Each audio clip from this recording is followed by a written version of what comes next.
नमस्कार, आप देख रहे हैं मेड इन इंडिया। आपके साथ मैं हूं अनूया यादव और मेड इन इंडिया में आज बात होगी बेवकूफ की। बेवकूफ डॉट कॉम एक ऐसी कंपनी जो बहुत ही different style of coated T shirts, coated कपड़े आपके लिए लेकर आती है, जो यूथ को टारगेट यहाँ पर करती है। और इसी को ध्यान में रखते हुए प्रभकिरण और सिद्धार्थ ने यहाँ पर बेवकूफ डॉट कॉम की शुरुआत की। मेरे साथ प्रभकिरण जो कि सीईओ हैं, बेवकूफ डॉट कॉम के फाउंडर भी हैं, वो इस समय यहाँ पर जुड़ गए हैं।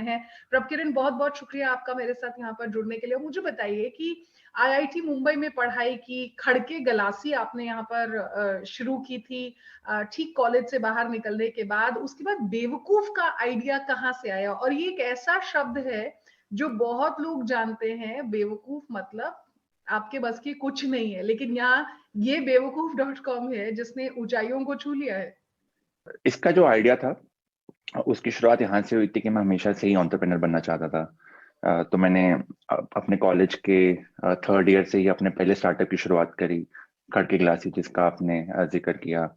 फोर्थ ईयर में एक और स्टार्टअप करा और पास आउट होते ही मैंने बेवकूफ को स्टार्ट करा। और हम जब इस इंडस्ट्री में रिसर्च कर रहे थे तो हमें दो तीन गैप्स दिखे जो कि हमें लगा कि अच्छी अपॉर्चुनिटीज हैं। पहला गैप ये था कि इंडिया में कोई भी ऐसा कंपनी नहीं था, ऐसा ब्रांड नहीं था जो कि एक्सप्रेसिव और क्रिएटिविटी के अराउंड कोई ब्रांड बना रहा था।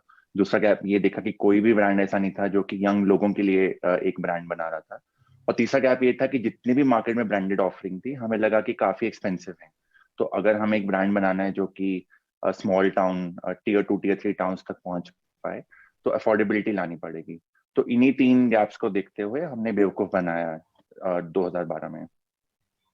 और 2012 में जब आपने शुरुआत की थी, तो 2012 से 2022 तक के सफर की अगर मैं बात करूं तो कैसा रहा? क्योंकि शुरुआती तौर पर चैलेंजेस जरूर आएंगे, और मैंने ये भी सुना है कि आपकी एक ऐसी कंपनी है जो सब कुछ इन हाउस करती है, कहीं कुछ बाहर जाने की जरूरत नहीं है, सब इन हाउस मिलेगा, from marketing to taking care of out of the box ideas, messages, all that happens in the बेवकूफ ऑफिस। तो जो इनिशियल चैलेंजेस थे हमारी जर्नी में वो अलग अलग टाइम पे अलग अलग रहे हैं। जैसे कि आप देखेंगे 10 साल एक काफी बड़ा समय होता है। तो जो इनिशियल चैलेंज था वो अपने आप में ये था कि पहले ही ई कॉमर्स इंडस्ट्री पिकअप हो रही थी। तो 2012 में अगर आप याद करेंगे तो ई कॉमर्स इंडस्ट्री इतनी बड़ी इंडस्ट्री नहीं थी। फिर 2014-15 में जो हमारे लिए चैलेंज था वो ये था कि उस टाइम पे D2C नाम की कोई इंडस्ट्री होती नहीं थी, और हम इंडिया के one of the earliest D2C brand थे। और जिससे कि हमें कंज्यूमर के साथ भी इनिशियली थोड़ा दिक्कत हुआ और इन्वेस्टर्स लाने में भी दिक्कत हुआ, क्योंकि इस इंडस्ट्री में लोगों का बिलीफ था नहीं, हम थोड़ा टाइम के पहले आगे थे। तो वो सब हमारे कुछ चैलेंजेस रहे थे इनिशियल जर्नी में। और उन्हीं चैलेंजेस को ओवरकम करने के लिए हमें टाइम टू टाइम ऐसी चीजें करनी पड़ी जो कि हमें सब इन हाउस करना पड़ा, इंक्लूडिंग मैन्युफैक्चरिंग। क्योंकि जब हम हम्म। मैन्युफैक्चरर्स के पास जाते थे और ऑनलाइन इतनी बड़ी इंडस्ट्री नहीं थी, तो बहुत सारे मैन्युफैक्चरर्स हमें उतना सीरियसली नहीं लेते थे। और हमें इनिशियली जब भी आप एक नया ब्रांड स्टार्ट करते हो तो आपको चाहिए होता है कि आपकी जो मिनिमम ऑर्डर क्वांटिटीज है वो कम होंगे, आपके सैंपल ऑर्डर्स कम होंगे इनिशियली। तो वो सब ओवरकम करने के लिए और अच्छा क्वालिटी मेंटेन करने के लिए हमने मैन्युफैक्चरिंग भी इन हाउस करा for a very long time. I have been your customer as well, and frankly जब आपकी कोई वेबसाइट देखता है तो इतने इंटरेस्टिंग और इतने रिलेटेड मैसेजेस होते हैं कि आपको लगता है कि यार मैं ये भी पिक कर लूं, ये भी पिक कर लूं। लेकिन मुझे बताइए कि ये तो बात हुई मेट्रोस की, क्योंकि बहुत सारे ऐसे कोड्स हैं आपके यहाँ पर जो मेट्रो से कनेक्ट करते हैं। How do you target tier 2 tier 3 cities, और कैसा वहां पर बिजनेस आपने बदलते हुए देखा है पिछले 2-3 सालों में?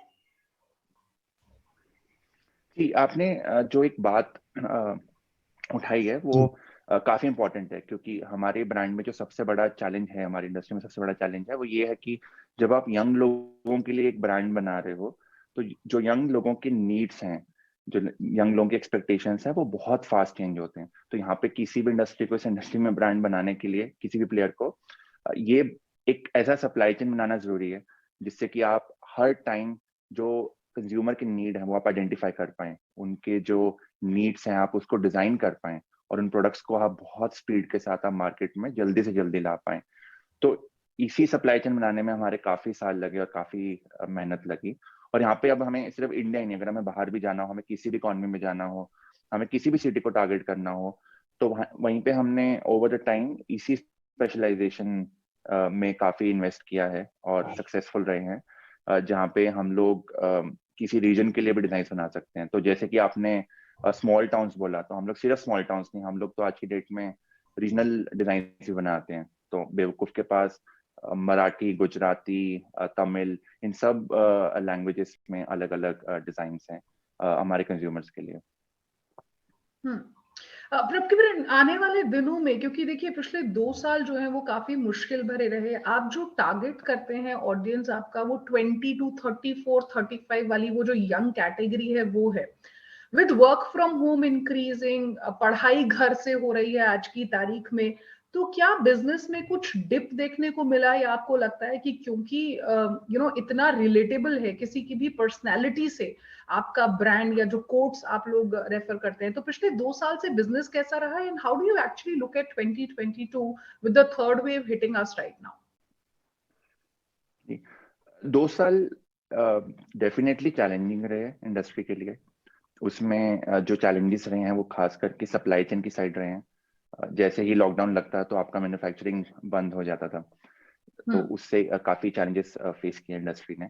लेकिन हम क्योंकि ऑनलाइन प्लेयर हैं, हमें उतनी दिक्कतें नहीं आई, क्योंकि हम ऑनलाइन प्लेयर हैं। तो ऑनलाइन शॉपिंग जो इंडिया में है, स्पेशली स्मॉलर टाउन्स में है, वो इस पैंडेमिक से बड़ा ही है, और आने वाले टाइम में हम वो ट्रेंड देखते हैं कि वो बढ़ने ही वाला है।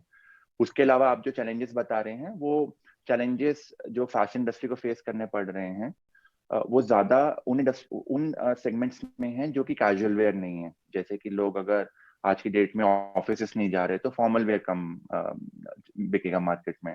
लेकिन जो कैजुअल वेयर है, जो कंफर्ट वेयर है, बिकॉज लोग अगर पहले हफ्ते में 2 दिन टी शर्ट पहनते थे वीकेंड की तरफ, बट अभी क्योंकि वर्क फ्रॉम होम कर रहे तो डेली ही आप कैजुअल वेयर पहनते हैं। वो टी शर्ट हो सकता है, वो पजामास हो सकते हैं, वो जॉगर्स हो सकते हैं।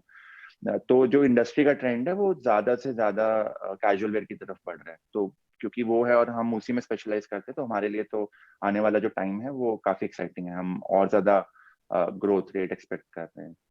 प्रकिरण, जिस तरह से डिजिटली देश तेजी से आगे बढ़ रहा है, और पिछले 5 साल 7 सालों में हमने देखा है कि कैसे सब कुछ ऑलमोस्ट बदल गया है।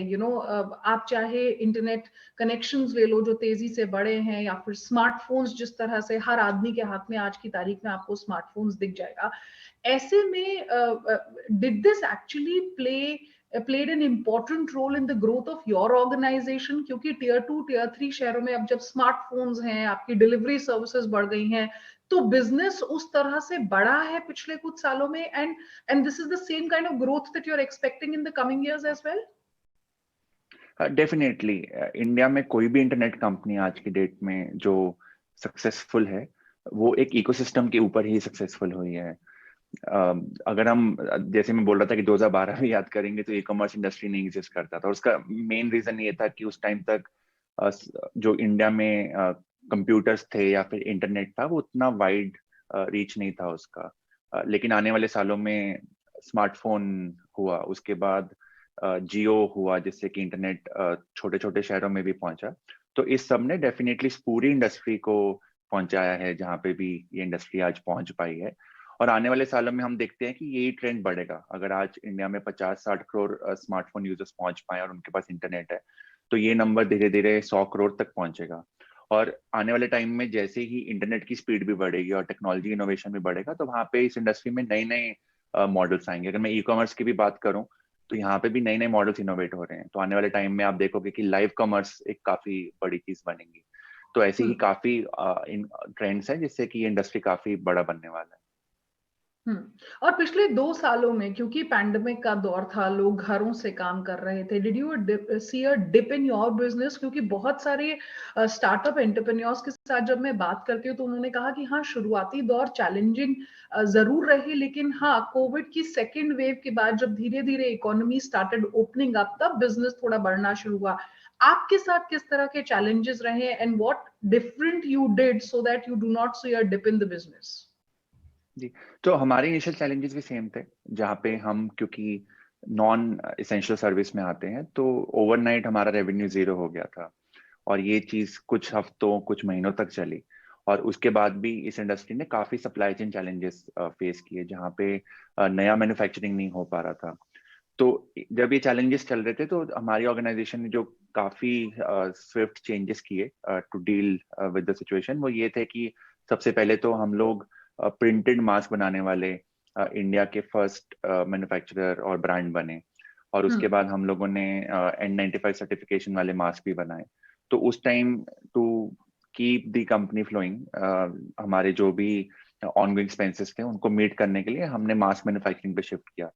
और उसके बाद जो नेक्स्ट स्टेप था, हमने देखा कि जो कंज्यूमर की नीड्स है वो चेंज होने वाली हैं, क्योंकि अब कंज्यूमर 7 दिन घर पे रह रहा है और वर्क फ्रॉम होम कर रहा है, तो उनका जो नीड है कैजुअल वेयर के लिए और कंफर्ट वेयर के लिए वो बढ़ने वाला है।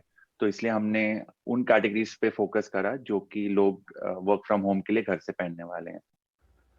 और आखिर में सवाल ये कि कंपनी का नाम बेवकूफ है। How are the owners, how is the company, are you as wacky as your name? जी, हम सबसे बड़े बेवकूफ हैं। बहुत बहुत शुक्रिया, बहुत अच्छा लगा प्रभकिरण आपसे बात करके, और उम्मीद करते हैं कि आने वाले दिनों में जो टारगेट्स आपने सेट करे वो तो पूरे हों ही। एक बार फिर से आपसे बात करें और बहुत जल्द मुलाकात होगी आपसे। बिल्कुल। बहुत बहुत शुक्रिया। तो मेड